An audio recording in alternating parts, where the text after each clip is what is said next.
We're getting to the off-topic questions now, and this is where we're really expecting to hear some updates. You were just listening in. You can see people shuffling out of this press conference. This was an update about crime stats. They're getting ready to reposition everything. The mayor standing there. It was an update on crime stats in the city. Yes. They were touting that crime is down. Now we're getting to the off-topic questions, and we're expecting people to ask the big one about him leaving the Democratic Party, announcing he's independent. So, of course, that press conference is going to continue, and we will get to those off-topic questions in just a bit. But reaction, meanwhile, it's been pouring in, rolling in on the mayor's decision to switch to the independent party. Now, News 12's Brittany Cadet, she's in the alert center now, and we're going to get back to that press conference as soon as we can. So let's get to that right now, Brittany. We're going to get to you in a bit, but first, let's listen in on this press conference. That's just life. I'm perfectly imperfect, but I found it challenging as I was going through 15 months of hell, of being charged with bogus crimes, and what I believe I was targeted. And I found it challenging to communicate with New Yorkers, and I read several books that really helped articulate what I felt and what I was going through, and that's one of them. And so I think that I don't decide what books I'm reading based on authors. I decide based on what's in them. Now, there was something factually incorrect in a book, then we need to point that out. But the mere fact that someone may not like an author because of what their philosophies may be, that is not how I read books. I don't have to like you to know is it factually correct. And when I read the book, I couldn't help but to say, hey, sounds like me, sounds like me. And something that many of you have not touched on, which I find surprising, we had a U.S. Attorney's Office here in New York that said that they was solvent. I mean, can you imagine that? The people didn't elect them. There's no constitutional statute that say they're solvent. No one is solvent in this country. We all answer to someone, and when you unlimited power creates unlimited corruption. And I thought the book pointed out. So, like or dislike, that's not important to me. There are many authors that I've read their books and I didn't like them personally. But when I looked at what the information in the book, it was enough for me. I read books that told me I had to, if you want to change your diabetes, you got to stop eating the food you're eating. I didn't like to hear that, but you know what? It was factual. Joe, let's just move on because I want to give colleagues. Courtney, go ahead. I want to make sure everybody gets an opportunity. Courtney, go ahead. Let the readers decide on what they agree on, what they don't disagree on. Let's focus on the facts of what was in the book. Yeah, Courtney. Okay, I can hold it. All right. You can back it up a little bit. I'll just follow up on Joe's question. Do you agree that January 6th was a sham? In addition, Danielle Sassoon, when she wrote her letter initially, had mentioned that another round of charges could have been brought against you, potentially for obstruction. Are you concerned that SDNY would potentially bring those charges, that something still is being held over your head? And then finally, obviously, you're announcing this morning that you're going to be running as an independent. Do you think that you relate more to the conservative side, to the Republican side of the ticket? Why not just change your party registration if you no longer identify with Democrats? That's a long question.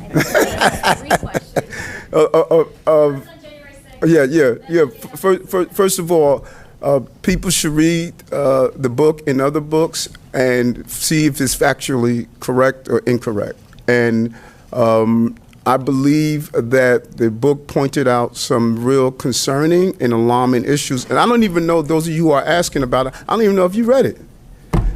You know that? Yeah, I don't know if you read it. And if you read it and you are a God-fearing American and you're not concerned about some of those factual aspects of the book, then I think we having blinders on. That's what I feel. If you read that book and you haven't dealt with some of the factual aspects of it, then I think that you need to reconsider that. The running as I'm a Democrat, and I'm going to run as a Democrat. This this case went on too long. 3 weeks after the independent observer looked at it, we went on for so long that it didn't allow me what I really needed to do around the campaigning the way I like, because New Yorkers were asking, what about the case? It's behind us. Now I'm able to do what I do well, and that's communicate with voters, and that's what I'm going to do, and I'm looking forward to it. I'm a Democrat, and I've said that over and over again. I'm a Democrat, and my beliefs are those democratic values that everyday working class people believe in, and I'm going to focus on that. Sorry, we're moving. We're not going to be calling out. Okay, Gwen, I'm going to shut it down if you don't respect the. Oh no, I'm sorry. There was a question. There was a. Yeah. Hold on. There was a. Listen. What's important in the judge's ruling is that Eric is presumed innocent.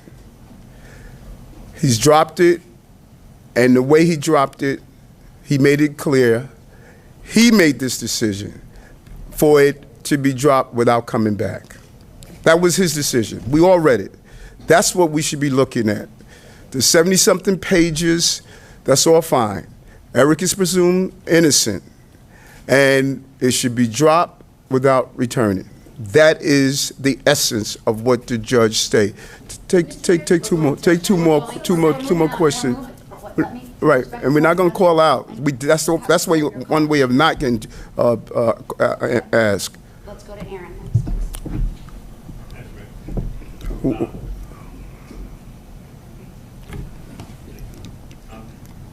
Since we're here and you've been touting the drop in crime, I wondered generally, the police department relies on the Southern District of New York for prosecutions. Do you no longer view the Southern District as a partner in fighting crime in the city? And then separately, Judge Ho's letter specifically said he did not want to wander into the thicket about the substance of the case or your guilt or innocence.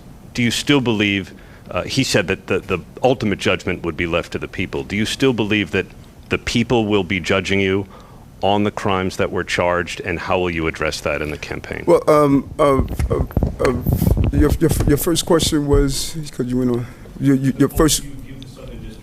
Yes, without a doubt. Listen, when I was in the police department, I fought for reforms in the police department, and it was those who did things wrong. You do not demonize an entire institution based on the actions of those who do things for political reasons. You just don't do that. There are fine men and women in all of these law enforcement agencies and partners. As I stated, I'm a partner with any law enforcement entity. When people want to demonize ICE, I say I'm not doing that. We're going to partner with them to deal with violent offenders. And so we have real partners in all of these law enforcement agencies. But those who do things that are wrong should be held accountable, and no one should get away from being held accountable. And I think that it is imperative that I get out, rebuild trust with the people of New York.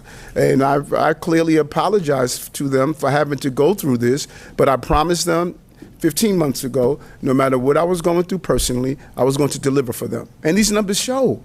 These numbers show, the lowest recorded shootings in our history in this quarter. 5 quarters of decreasing crime. Go back to when the indictment was announced, and you saw productivity in housing, productivity in passing legislation, productivity in getting things done in Albany. You saw a continuous display of, no matter what was happening personally, I stood up for New Yorkers, and that's my North Star, and I'm going to continue to do that. And now I have the opportunity, without having to answer what about this case question, I can get back out and speak with New Yorkers and show how I've been fighting for them and producing for them. The numbers don't lie. You all saw this what we just did. The numbers don't lie. Go back and look at what I ran on.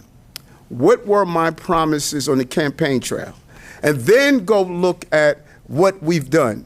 There's no way you walking away saying that Eric didn't live up to what he ran on. That's the most important thing. And those of you who come to the town halls, some of you I see at our town halls, you come to the town halls, people are asking me about this.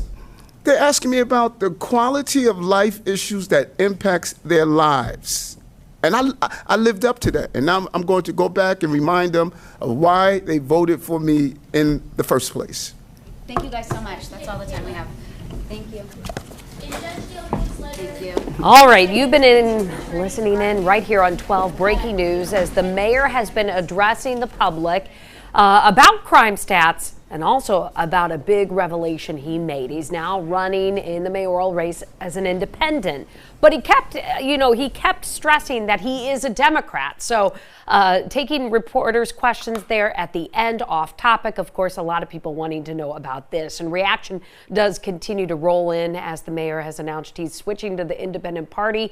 News 12's Brittany Cadet, she's in the alert center now. So, I mean, a lot of big updates coming from that press conference and just all around today. Yeah, it's a lot of information to take in right now, but his announcement was huge news coming from the mayor himself this morning. He took to social media first thing this morning and he posted he's now running for re-election, and get this, again as an independent.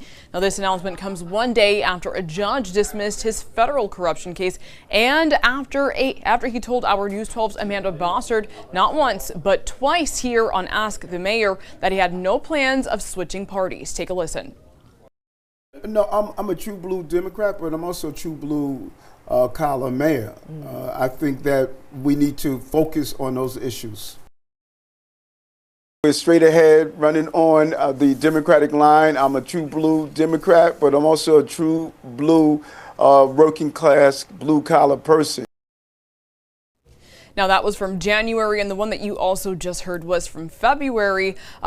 About a month and a half ago. Now again, Mayor Adams says he is running for re-election as an independent. That means he avoids the crowded Democratic primary race coming up in June, and that he'll be facing off against the likes of former Governor Andrew Cuomo and City Council Speaker Adrienne Adams. Now, Adrienne Adams released a statement saying this is yet another move by Eric Adams that brings him closer to Trump. New York needs a mayor who stands up to the president, not one who caves to him. I won't let Donald Trump take over our city. Now, another contender in the Democratic primary state, Senator Zelma Myrie, releasing a statement saying in part, "Don't even get me started. This isn't leadership. This is a circus." And State Senator Jessica Ramos posted this on X. "This is a gift to any Republican running for mayor in November. Eric Adams cannot help himself. Given the opportunity, he will always prioritize his ego over us." Now, later this afternoon, there's a mayoral forum scheduled at the National Action Network's conference in Midtown. That starts at 2, and we will likely hear much more reaction to the mayor's shocking party switch then. I'm Brittany Cadet here in the Alert Center. Kristie, back to you. Right. Brittany, thank you for that, all the reaction locally. We want to bring in Associate Provost, Farmingdale State College, Professor Malone. Thank you for joining us. I know you were listening into that press conference as well. You've been following the mayor's political career for a while. Quick, what's your take on this change to the independent party?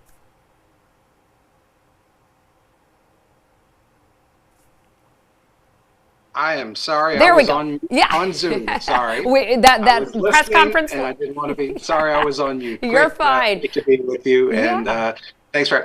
I just want to be clear. He's running as an independent, and not yet clear that he's going to be on a political party line. So. It is groundbreaking. It is a tough road to hoe for Adams, even though he says that he's a Democrat, but he's trying to expand his base here, if you will, and say that he's running for all of New Yorkers. We know where we live. It's a heavily Democratic city. It is going to be very tough. It's right now, Andrew Cuomo is the front runner for the Democratic primary, in the Democratic primary. And it gives him some time to put all of this indictment stuff behind him. It gives him some time to get the petition signed, because as we know, the petition deadline for the Democratic primary is imminent, is coming up. So he didn't even have time to do that. So he probably wouldn't have even gotten on the ballot if he would have remained a Democratic challenger.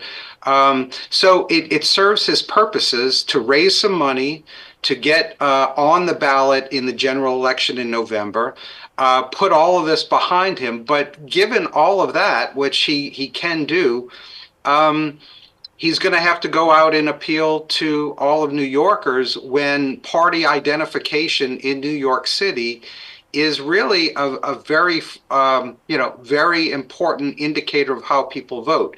You add on top of that, I'm not going to say that Andrew Cuomo is the nominee, but he has virtual universal name recognition in New York City.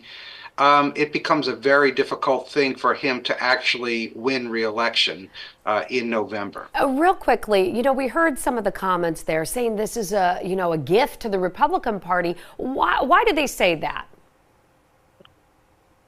Well, it's a gift to the Republican Party because he actually splits the votes of Democrats. So he has a loyal following.